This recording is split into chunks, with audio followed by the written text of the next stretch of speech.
to the second baseman, Cano. The Yankees are back on top.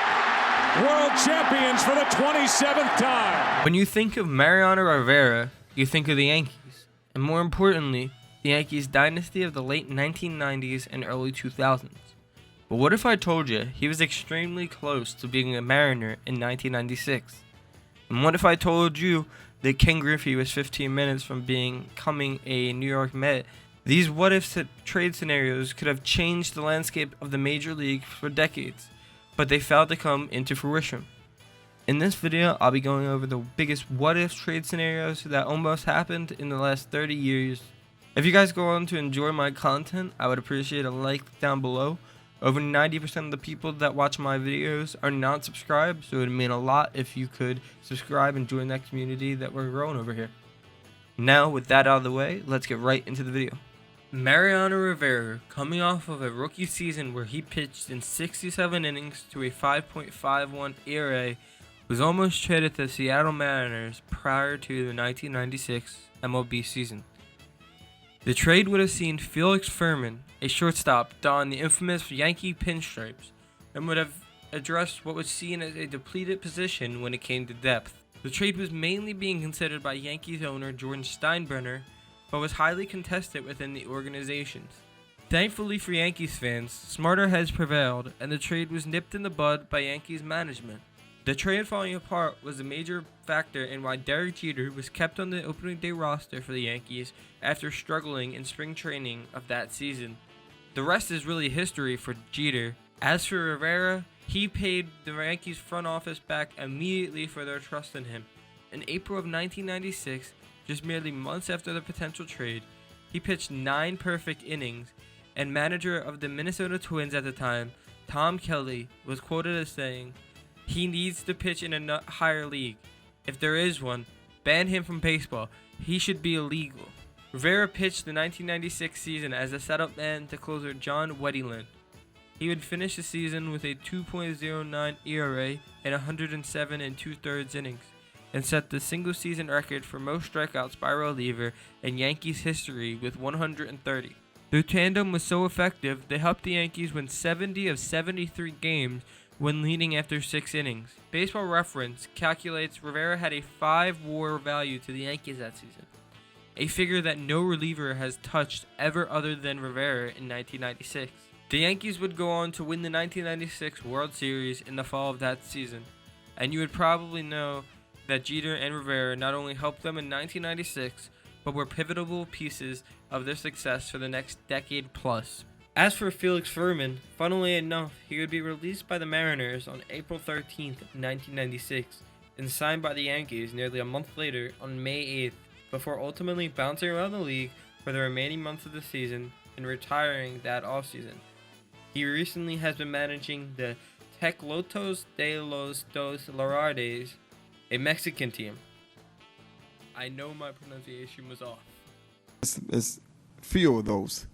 But I would say that my biggest moment just was wearing the uniform, wearing the pinstripes. You know, I was telling my Musina that that was my time, putting my jersey on the field, on the clubhouse, day in and day out for all those years. That was a great moment because I always remember that, all those players that were before me and representing the organization with the class and dignity, and I just was blessed to be in that same ballpark and wearing the same uniform.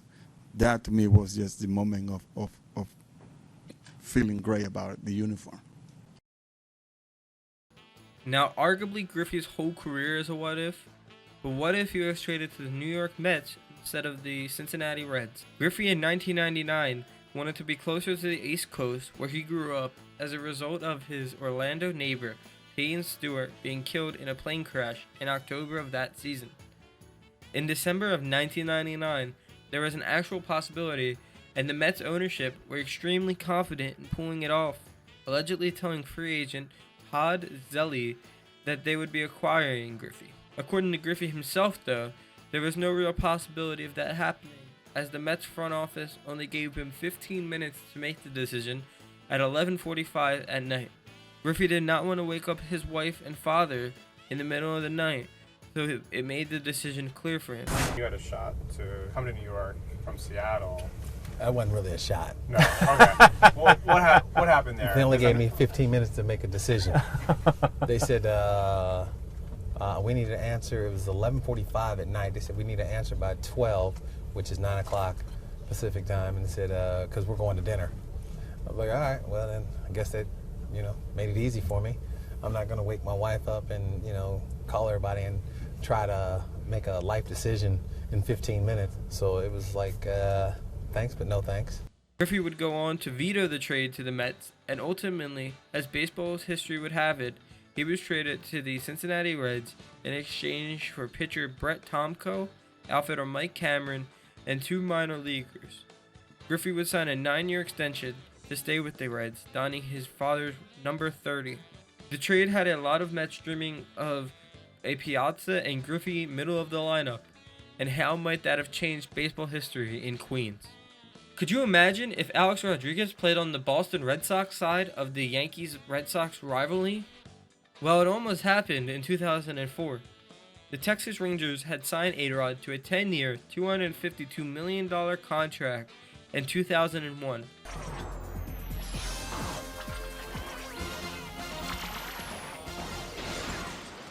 Just about an hour, the Rangers and Alex Rodriguez will officially announce his signing with Texas. The terms are you sitting down?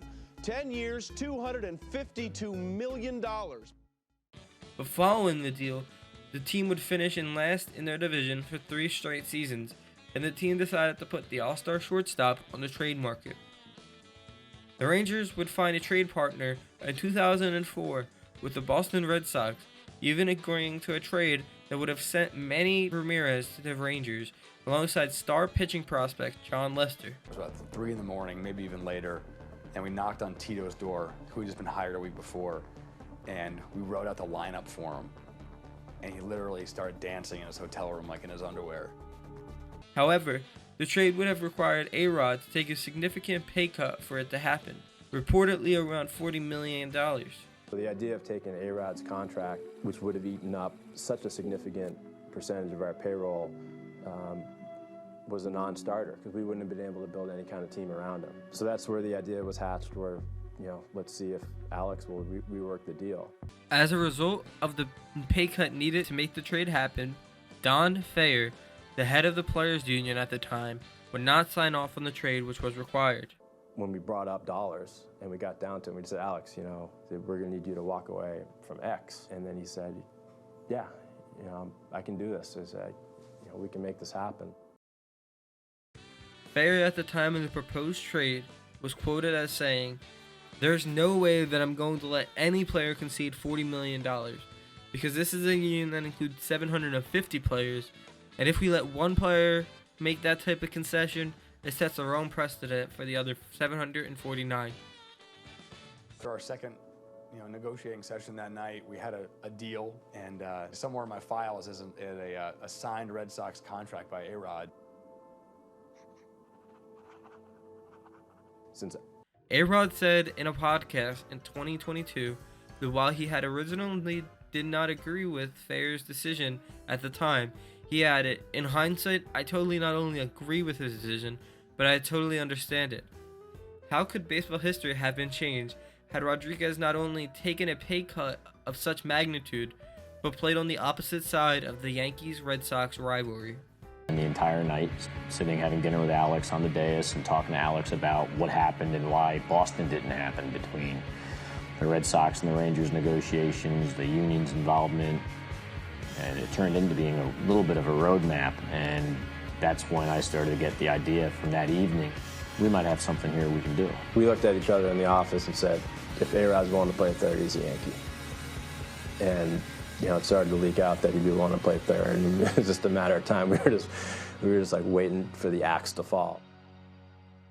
What if, instead of playing his historic seasons in Detroit, Miguel Cabrera was in the same lineup as Vladdy Jr.?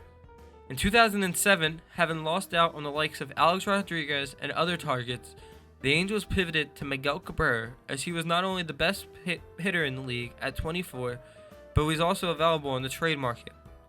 Unfortunately for the Angels, though, the price for Cabrera was not cheap. Their base package was centered around rising star Howie Kendrick and young catcher Jeff Mathis. The Angels were reluctant to add to that package, whilst the Marlins wanted one of Nick Adenhart, Joe Saunders, or Irvin Santana.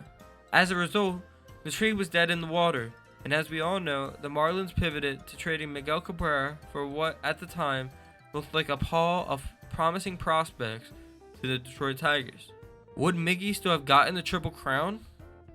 Who would have known had he went to the Angels? In December 2010, prior to being dealt to the Milwaukee Brewers, the Washington Nationals attempted to acquire Zack Greinke from the Kansas City Royals following his trade request. The Royals had come to an agreement with the Nationals that was accompanied by a $100 million contract extension to Yankees agent. Although the offer was good value for Zack, his original desire when he requested the trade was to play for an organization that was not rebuilding, and the Nationals had lost more games than the Orioles in 2009 and were in an arguably worse position long-term than the Royals at the time. This trade probably had the least amount of possibility for having a real what-if scenario, as the Nationals were last in the NL East and the actual trade package was never specified, so we aren't exactly knowing on who the Royals are missing out on. Zack would ultimately be dealt to the Brewers, then to the Angels, before signing two mammoth contract extensions with the Dodgers in 2013 and the Diamondbacks in 2016. He is currently a free agent, and he may very well retire soon. These trades could have changed the MLB's landscape in the 2010s had any of them come into fruition. But that is what gives us the what-if scenarios that are fun to look back on. If you guys enjoyed this video, I would appreciate a like down below. YouTube thinks you would like this video on screen, but otherwise, I hope you guys have a great rest of your day, and I'll see you guys in the next video.